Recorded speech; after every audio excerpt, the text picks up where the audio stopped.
सगळ्यात महत्त्वाचं महाराष्ट्रात ज्यावेळेस आपण राजकारण समाजकार्य करत असतो, आपल्या दैनंदिन जीवनामध्ये जगत असताना छत्रपती शिवरायांचं नाव घेऊन आपण बऱ्यापैकी प्रत्येक गोष्टीचा शुभारंभ करत असतो.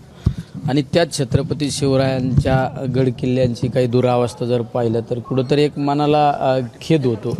आणि निश्चित जर आपण एक ठिणगी म्हणून जर यामध्ये काम केलं तर काहीतरी बदल घडू शकतो. या हेतूने मी छत्रपती शिवाजी महाराजांच्या जयंतीचं औचित्य साधून किल्ले शिवनेरी या ठिकाणी या गड किल्ले संवर्धन आणि स्वच्छता मोहिमेला सुरुवात केली.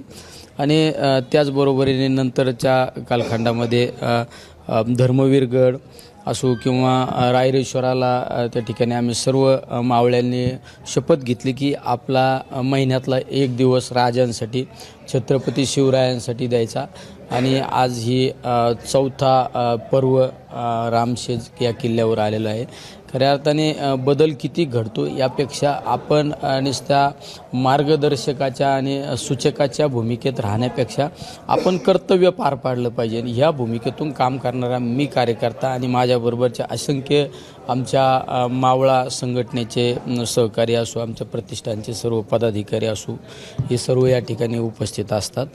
आणि निश्चित काहीतरी बदल घडीन ह्या अपेक्षा आम्हाला या ठिकाणी आहे. छत्रपती शिवाजी महाराजांच्या नावाने फक्त राजकारण केलं जातं. अनेक जे गड किल्ले आहेत ते बऱ्याचदा दुर्लक्षित असल्याचं पाहायला मिळतं. त्यापैकी एक रामशेज किल्ला आहे.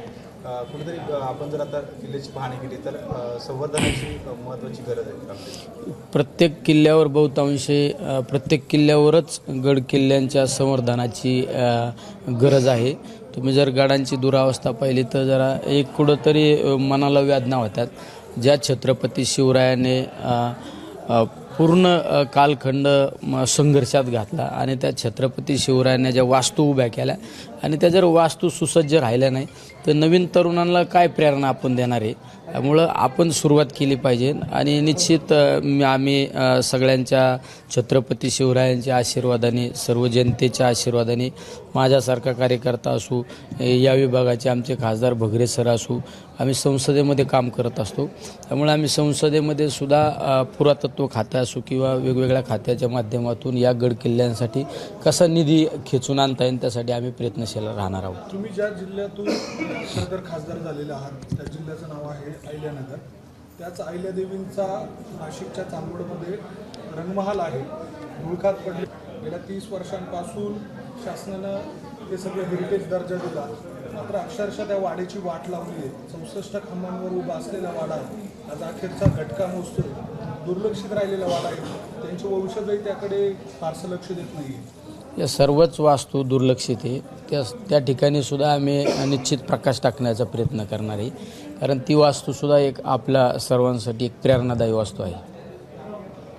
राजकीय प्रश्नामध्ये अमोल मेटकरी काल म्हणाले अण्णा बनसोडेंनी देखील याचं समर्थन केलं आहे. नाही, मी आजचा दिवस माझा राजकारणासाठी नव्हे, आजचा दिवस माझ्या छत्रपती शिवरायांसाठी आहे. त्यामुळे मी या ठिकाणी कुठलं राजकीय बोलणारसुद्धा नाही. आता आमचे प्रांताध्यक्ष जयंत पाटील साहेबसुद्धा या ठिकाणी उपस्थित राहणार आहे. त्यामुळे तुम्हाला काही राजकीय प्रश्न जर विचारायचे असेल तर त्यांना विचारू शकता. पण मी या ठिकाणी आज उपस्थित आहे. कोणी खासदार म्हणून उपस्थित नाही, तर छत्रपती शिवरायांचा मावळा म्हणून मी या ठिकाणी आज या मोहिमेमध्ये सहभागी आहे. त्यामुळे या ठिकाणी राजकीय काही बोलणार नाही. प्रामुख्यानं जर बघितलं तर राज्याच्या राजकारणामध्ये ज्या वेळेला राजकारण करत असतात त्यावेळेला कुणी कबरीचा वाद उकरून काढतं, कुणी वेगवेगळ्या स्वरूपाचे वाद या सगळ्या दरम्यान उपस्थित करत असतात. तुम्ही जो मुद्दा हाती घेतला आहे तो सगळ्याच राजकारण्यांनी हाती घेण्याची गरज वाटते का? कारण फक्त नावापुरते शिवाजी महाराज नावापुरते, संभाजी महाराज नावापुरते हे सगळे महापुरुष असतात. प्रत्यक्षात त्यांच्यासाठी कोणी झिजत नाही. आज खऱ्या अर्थाने छत्रपती शिवरायांच्या विचाराची समाजाला गरज आहे. अखंड हिंदुस्थानामध्ये एकमेव असा छत्रपती शिवराय राजा होऊन गेले. ते 18 पगड जाती धर्मातील लोकांना बरोबर घेऊन चालणारा राजा. त्या राजाने कधी द्वेष केला नाही, त्या राजाने कधी मत्सर केला नाही. सर्व समाजाला बरोबर घेऊन जीवाभावाच्या मावळ्यांच्या जीवावर हिंदवी स्वराज्याची स्वप्न पाहिले आणि ते सत्यात उतरवले. त्यामुळं आज खऱ्या अर्थाने समाजामध्ये जो संघर्ष तेढ निर्माण करण्याचा जाणीवपूर्वक प्रयत्न केला जातो.